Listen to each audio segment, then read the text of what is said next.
Assalamu alaikum. In the name of Allah, the most gracious, the most merciful. This is virtual class of Pakistan International School Taif. I am Muhammad Yasin. This English class is for the students of grade 10. We are doing lesson 2. This is our fourth video in this class.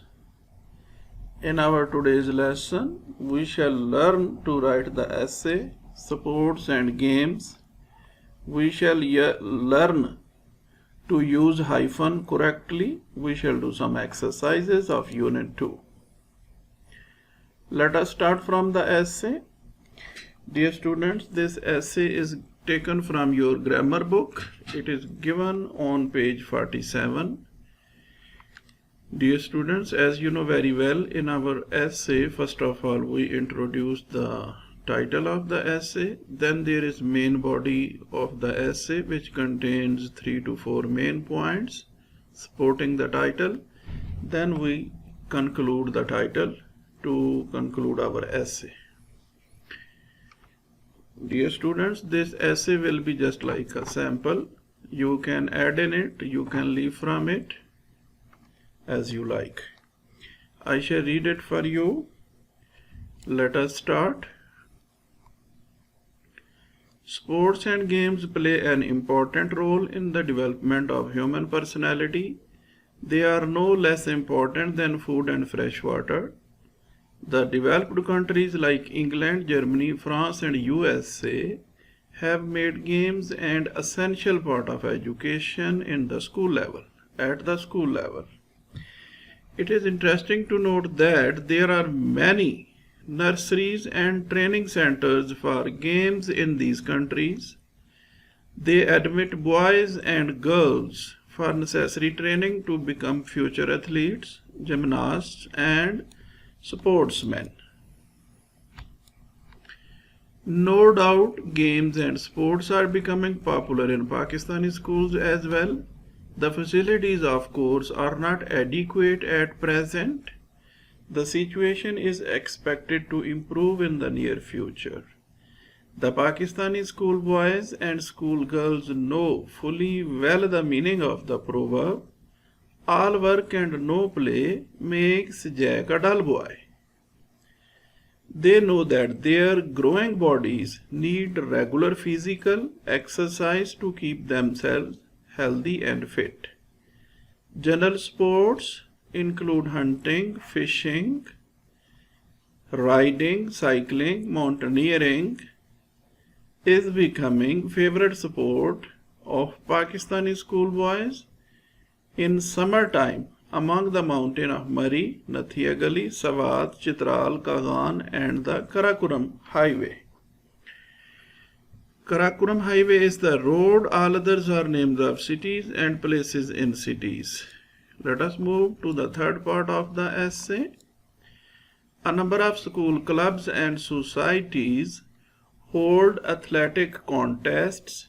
These contests include biking, jogging, jumping, swimming, rowing, wrestling, boxing, hammer disc throwing, lightweight lifting, and gymnastics. An athlete is trained to be perfectly fit to engage in such contests. Moreover, football, hockey, cricket, tennis, badminton, and table tennis are among the favorite organized games in schools. All such sports and games certainly benefit both mind and body. They create cheerfulness, discipline, fellowship, confidence, and physical fitness. Dear students, the language of the essay is proper. Choice of words is suitable also. I don't find anything with which you are not familiar to. I think you can prepare it very well. If you find any difficulty to understand any word, you can consult your dictionary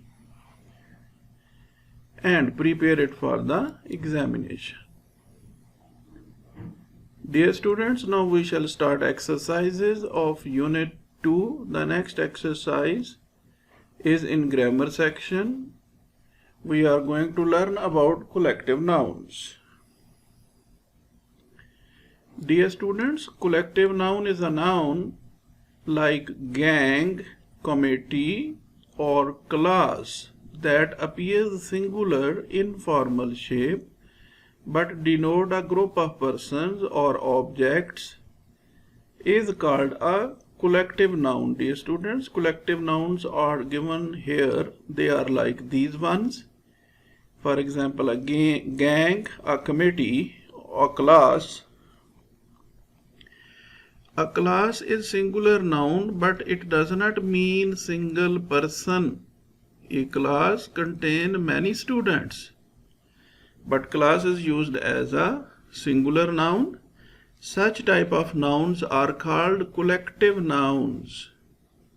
The nouns which are singular in fact, but they contain many objects, many people or persons.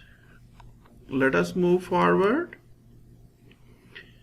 Dear students, after getting some idea of collective nouns, we are given here an exercise to do. In this exercise, we are said, fill in the blanks with the correct collective nouns. Collective nouns are given here. Gang. Dear students, gang is a word that is usually used for robbers. Crowd is used for people, committee is used for people, class is used for students. Crew is used for group of people, audience are also people, family, you are very well aware of that. Let us see how to use them to do this exercise. Dear students, number 1 will become, it is typical for the Chinese family. Yes, this family means member of family. The audience applauded. Applaud means clap for others. Audience, the people who were listening and watching. The class just has a physics lesson. This class is for the students. This class is of students. The gang of robbers, as I told you before, gang is the word that is used for robbers. This is collective noun for robbers. A crowd of people, yes, crowd is used for people. It does not mean one person. So many people are gathered somewhere, we shall call it a crowd. The committee is a group of people also, took many important decisions. The crew of Pakistan Air Force people, officers, that is a crew. Yes, students, I think you have developed understanding of collective noun. Collective noun is the one that is used as singular, but it contains many people, many objects. Let us move forward. Dear students, we are getting ready to do next exercise. In that exercise, we shall use must or mustn't. Must or mustn't. What does it mean when we say must? It means all cleaning. It means strong obligation.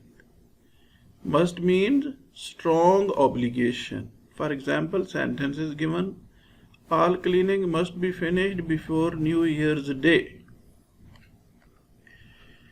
Dear students, in a situation when we want to say something should be done, we shall use must.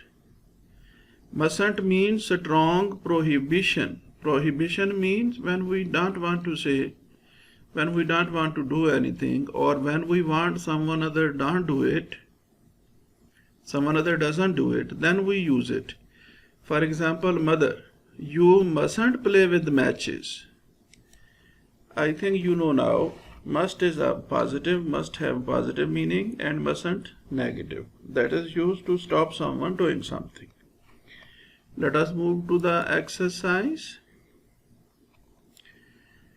Fill in the blanks with must or mustn't. She mustn't eat so much sugar. Yes, students must pass. You mustn't watch. He must take some medicine for that cough. Visitors mustn't smoke.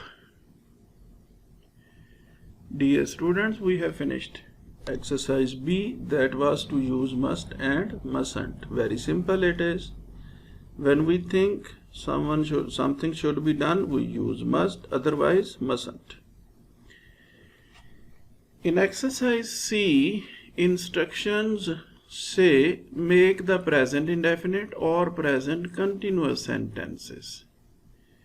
Present indefinite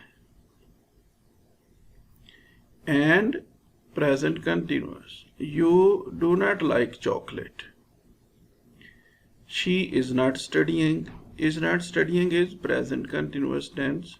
You do not like is present indefinite tense. They do not eat rice. They do not eat rice. This is present indefinite. They are not working now. That is present continuous sentence. It rains, present indefinite. I am going on holiday tomorrow. This is present continuous sentence. Students, after this there is exercise D. In exercise D, a paragraph is written. You are set to punctuate it. You will do it by yourself and then you will check it from your lesson. In your lesson, this is paragraph number 4. You will check it from there after doing it by yourself. Then you will check have you done it correctly. If there is any mistake, you will correct it by looking from the book. Dear students, we shall learn here to use hyphen. Use hyphen. Hyphen is a sign just like this. And hyphen, let us read its definition. Hyphens are used to divide words at the end of a line when the word cannot fit on the remainder of the line. There are 6 rules to follow. Dear students, when do we use hyphen?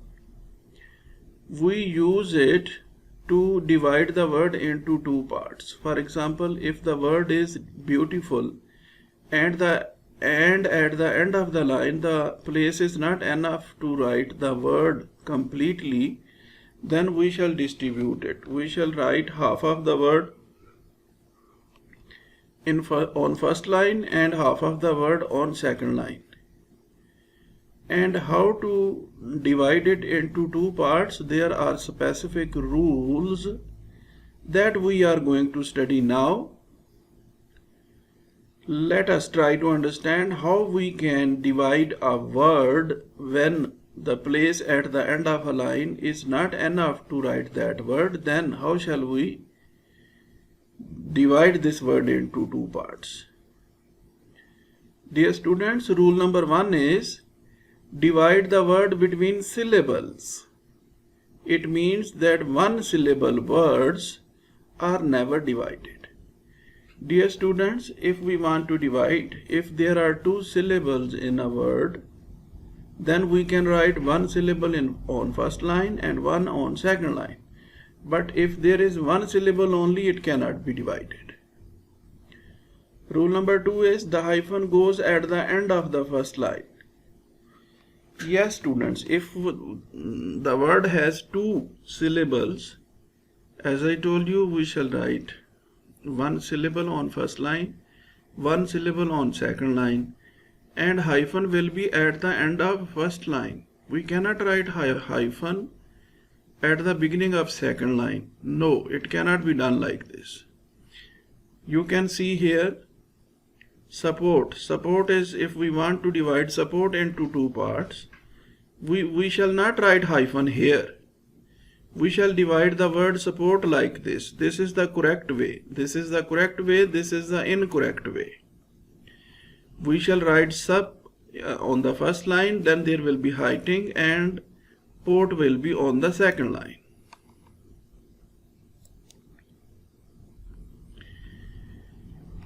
Rule number 3 is prefixes and suffixes make natural divisions. Dear students, international. If we want to divide, we shall not write in only. We shall keep it as inter, because inter is a prefix. Rule number 4 is do not divide proper nouns or adjectives. Yes, students, if there is Pakistan, we shall not divide it. It will be written as a whole. Rule number 5 is there should be at least 2 letters plus the hyphen on the first line and 3 letters on the second. Dear students, at least there should be 2 letters on the first line. Here S is written, that is wrong. Correct is sup. If we want to write supposedly, SUP will be written on the first line and there will be hyphen, then supposedly will go to the second line. Rule number 6 is divide hyphenated word using the hyphen already in the word. Dear students, mother-in-law. If we want to divide it, we shall write complete the word mother, then already there is hyphen. We shall not divide this mother when there is written mother-in-law. Yes, students, these were the 6 rules to divide a word into 2 parts by using hyphen. I think you have developed full understanding of using a hyphen to divide a word into 2 parts.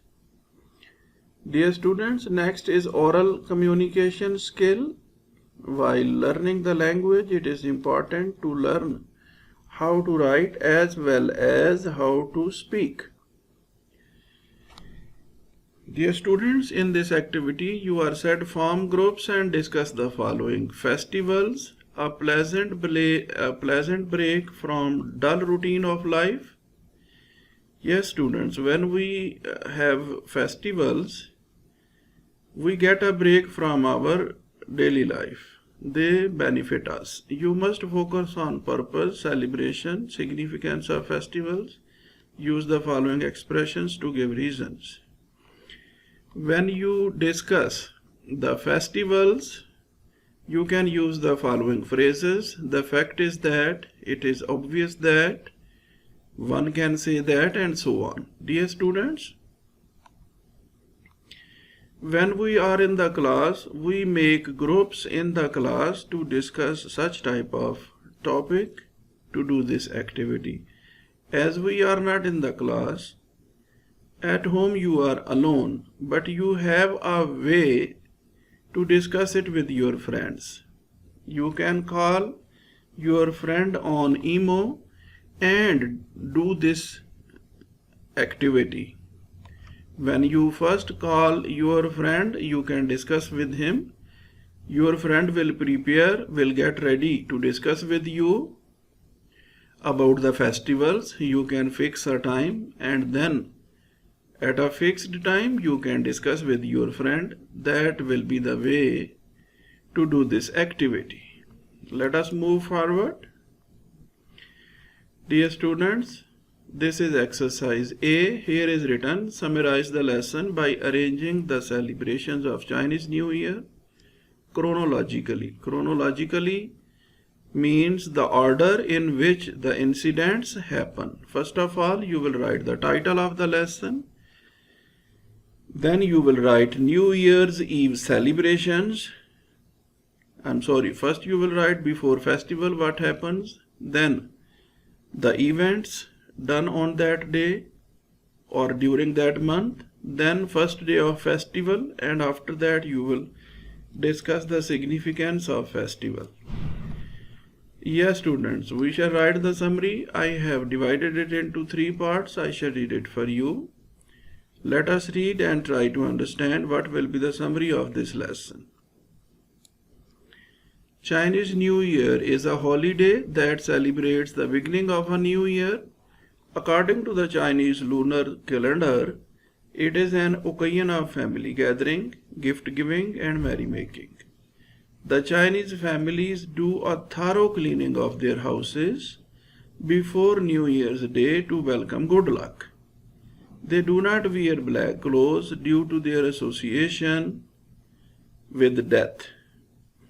However, wearing red clothes is encouraged. They believe that the red color is associated with warding off bad spirits. They decorate their houses with signs and posters with the Chinese word Fu written on them, which means luck and fortune. Yes, students, we have learned all these things mentioned in this paragraph. On the eve of Chinese New Year, the Chinese visit their relatives and partake in a large dinner. The dinner consists of 8 or 9 dishes. In Chinese language, 8 means prosperity and the word 9 means long lasting. The adults give children and unmarried members of the family little red envelopes filled with money in order to symbolize wealth and prosperity. Every year is associated with one of the 12 animals of the Chinese zodiac. Some people believe that those born during the year of a particular animal may have the character traits of that animal. Yes, students, we have read it in the lesson also. Chinese families come together on the eve of New Year to give thanks for the year that has passed and to revive their relationship with each other. They welcome the new year with great festivities and merrymaking. In this way, they reinvigorate themselves for the coming year. They believe that these celebrations would bring long-lasting prosperity for them in the new year. Yes, students, this is their belief that if they celebrate New Year, it will bring good luck for them. In fact, when they prepare for the new year, they are getting ready to accept good luck of the new year. Yes, students, this was the summary of the lesson. Next is write an essay on our cultural festivals. To write this essay, first of all, there will be introductory paragraph and then there will be paragraph for key idea 1 and supporting detail, paragraph for key idea 2 and supporting detail, paragraph for key idea 3 and supporting detail, and then we shall conclude. Dear students, I have written an essay. I shall read it for you. You can change it, you can add in it, you can leave from it to prepare your own essay. Our cultural festivals. The Pakistani nation is very close to its culture and celebrate cultural festivals with great zeal. There are some festivals which are celebrated nationwide with full unity, but if we focus on the provinces of Pakistan, every province has its different culture and they celebrate different festivals also. Being an Islamic Republic nation, religious festivals are celebrated with great fun and enthusiasm. Following are the religious festivals which are celebrated in overall Pakistan. What are these? They are Eid al-Fitr, Eid al-Azha. Eid al-Fitr is a religious festival for Muslims and it is celebrated at the end of Ramadan after fasting and on first Shawwal of every Islamic month. People celebrate this festival with a lot of keenness and joy. Girls wear henna on their hands on Chand Raat, which is the last night of Ramadan. Eid al-Azha, this Eid is about observing the great sacrifice that was offered by Prophet Ibrahim alayhi salam. It is celebrated on 10th Zilhajj for 3 days. People get together for collective prayers in mosques and make the sacrifice of goats, sheep, cows and camels. Their meat is distributed among the family, relatives, friends and poor. Dear students, that was the essay. I have left some of the festivals due to some restrictions while being here in Saudi Arabia. We cannot discuss all festivals which we celebrate in our countries. I leave it to you. You can add different other festivals that we celebrate in our own countries. After addition of those festivals, you will complete your essay. Dear students, as a further reading, you are set to use internet to find names of animals Chinese years are named after. Yes, students, there are 12 animals like snake, monkey, sheep, and so on. You use internet to find out those animals. Number 2 is correct information about 2 more festivals that are celebrated. You can, dear students, you can discuss with your parents to find out the festivals which are celebrated in your own country. Yes, students. Now we shall start our grammar. Yes, grammar is our book also. That is the part of our syllabus. We are going to start from page 152.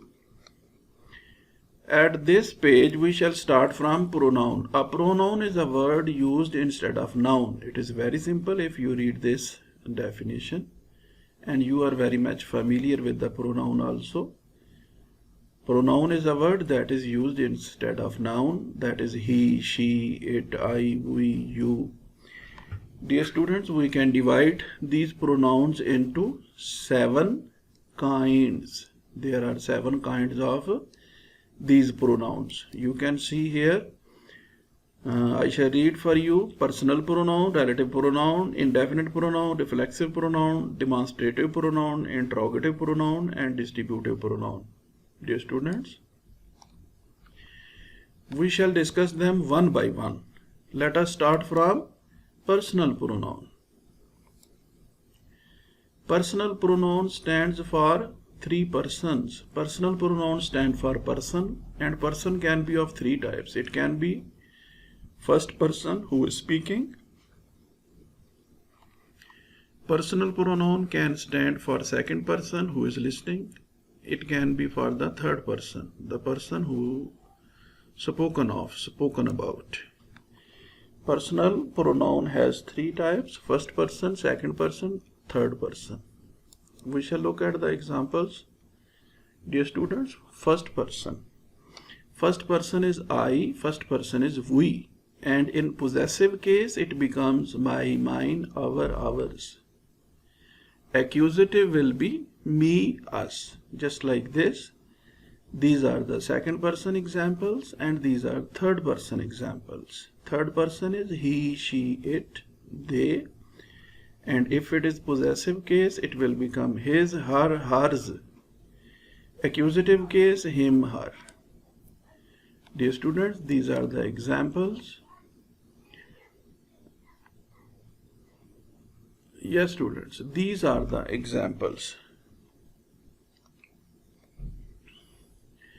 These are the first forms. First, we learned about different forms of the personal pronoun. Different forms of first person, second person, third person. And now, on this slide, we shall look at the examples. I am young, we are young.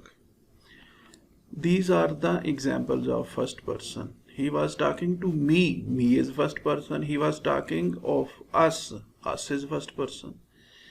These are the examples of second person. You are young. You are young. Second person. This is your book. This is your book. In fact, here you is the second person. Is that okay? Okay, after reading examples of second person, these are the examples of third person. He, she, it is young. They are young. This is his, her book. This is possessive case, accusative case, and these are the examples of third person. You can read it from your book to understand it more clearly. Here, we are discussing to get some idea about them. Dear students, after this there is a relative pronoun. Relative pronoun is a pronoun That is a word that works as a conjunction as well as a pronoun. These words are who, whose, whom, which, that. Their examples are: he is the young man who saved my life. Whose book is that? Who, whose, all these are relative pronouns. Dear students, this is the exercise to understand relative pronouns. Let us do it. Noreen and I were present. It was Salma who called on you. I might have been. It might have been he. Can you write English as well as they? You are taller than him. Dear students, with practice, you will be familiar with the use of these pronouns. He is a better batsman than us. Is that Sheila? Yes, it is she. Nobody but she. She and I are good friends. Your pen writes better than hers. The books are not hers. He lost his bat and we ours. The bike which has been stolen is not his. Dear students, this was the exercise to use pronouns correctly. In your homework, you will learn and write the essay, sports and games, and then you will do exercises in your notebook which are done in today's lesson. Dear students, that is all from our today's lesson. See you later in our next lesson. Goodbye.